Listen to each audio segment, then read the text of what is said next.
सन 1891 की बात है। इससे पहले दुनिया का कोई इंसान नहीं जानता था कि खुदाई का दावा करने वाले फिरौनों की लाशों का क्या हुआ था, या उनकी बाकियात कहाँ हैं, या कहीं हैं भी या नहीं। Please like and subscribe this channel. Allah ताला उसकी मोहब्बत से उसको मिला दे जो चैनल को लाइक करे, सब्सक्राइब करे। इल्हामी किताबों तुरात, बाइबल और कुरान पाक में इस वाक़या का जिक्र तफसील में मिलता है कि हज़रत मूसा अलैहिस्सलाम और बनी इसराइल कौम का पीछा करता हुआ फ़िरौन पानी में गर्क होकर अपनी फ़ौज समेत मर गया, जबकि हज़रत मूसा अलैहिस्सलाम और उनकी कौम को पानी ने अल्लाह के हुक्म से गुजरने का रास्ता दे दिया था। इसके बाद इसका क्या हुआ था, इस बारे बाइबल और तुरात खामोश हैं, लेकिन कुरान पाक में इसके अंजाम के बारे में एक बहुत ही अजीब बात कही गई थी जिसकी किसी को समझ नहीं थी कि इसका मतलब क्या है। खुद मुसलमान भी इस बात को पढ़ कर आगे गुजर जाया करते थे, ये समझे बगैर कि इस बात का इशारा किस जानिब है। हज़रत सूरत यूनुस में फ़िरौन के मरने के बाद इसका अंजाम कुछ इस तरह फरमाया गया, बस हम तेरे बदन को समंदर से निकाल कर महफूज कर लेंगे ताकि तू बाद में आने वालों के लिए इबरत बन जाए। सूरत यूनुस आयत नंबर 92। यह वाक़या आज से 3500 साल पहले पेश आया था। फ़िरौन के डूब कर मरने के बाद समंदर ने इसकी लाश को अल्लाह के हुक्म से बाहर फेंक दिया, जबकि बाकी लश्कर का कोई नामो निशान ना मिला। मिस्रियों में से किसी शख्स ने सहल पर पड़ी इसकी लाश पहचान कर अहले दरबार को बताया। फ़िरौन की लाश को महल पहुंचाया गया। दरबारियों ने मसाले लगाकर इसे पूरी शान और एहतराम से तबूत में रखकर महफूज कर दिया। हनूत करने के अमल के दौरान इनसे एक गलती हो गई थी कि फ़िरौन क्योंकि समंदर में डूब कर मरा था और मरने के बाद कुछ अरसा तक पानी में रहने की वजह से इसके जिस्म पर समंदरी नमकियात की एक तह जमी रह गई थी। मिस्रियों ने इसकी लाश पर नमकियात की वो तह इसी तरह रहने दी और इसे इसी तरह हनूत कर दिया गया।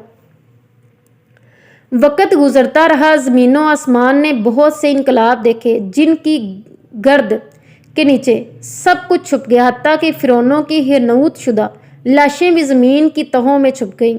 इनके नाम सिर्फ किताबों और इनकी तमीरात और लोगों के जहनों में रह गए। इस वाक़या के 2000 साल बाद इस दुनिया में अल्लाह के आखिरी नबी सल्लल्लाहु अलैहि वसल्लम तशरीफ़ लाए। इन पर नाज़िल होने वाली आखिरी किताब में फ़िरौनों के किस्से बड़ी तफसील के साथ बयान किए गए थे, और इसी सिलसिले में इस फ़िरौन का जिस्म महफूज करने की बाबत आयत भी नाज़िल हुई थी, जिसकी सच्चाई पर सब अहले ईमान को पुख्ता यकीन तो था, लेकिन वो समझने से कासर थे कि इस खुदाई का दावा करने वाले की लाश कहाँ महफूज की गई है और कैसे इसे इबरत का निशान बनाया जाएगा।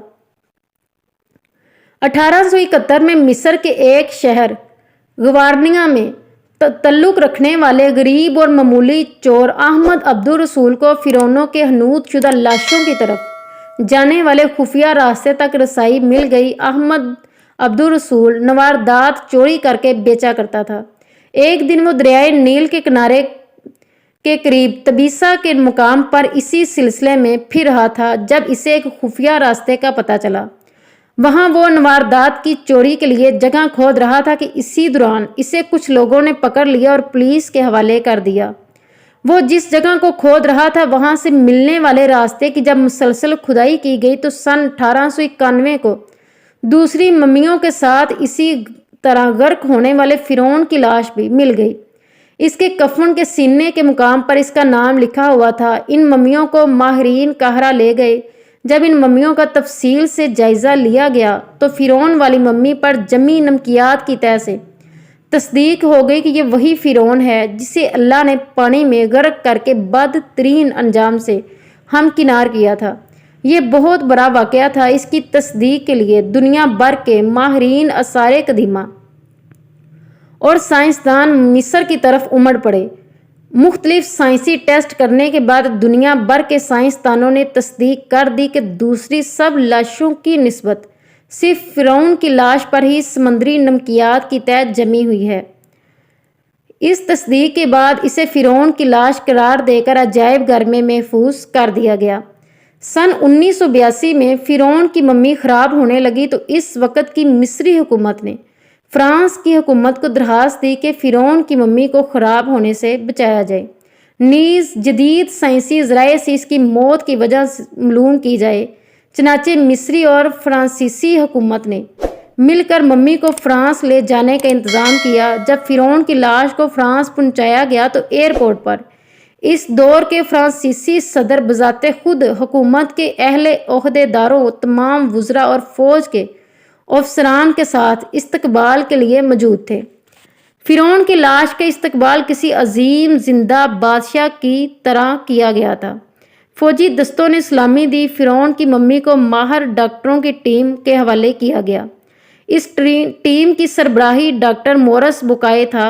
माइक्रोस्कोपिक टेस्टों के ज़रिए मम्मी के तमाम अज़ा का बारीक बीनी से जायज़ा लिया गया तो मालूम हुआ कि इसकी लाश और जिस्म में समंदरी ज़रात अभी तक मौजूद हैं और मौत की वजह से पानी में डूबने की वजह से हुई।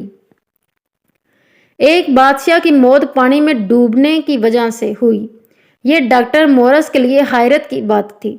इसने इस मम्मी के बारे में मज़ीद जानने की कोशिश की तो इसे मालूम हुआ कि इस बादशाह की मौत के हालात मुसलमानों की नबी सल्लल्लाहु अलैहि वसल्लम पर उतरी किताब में तफसील से दर्ज हैं।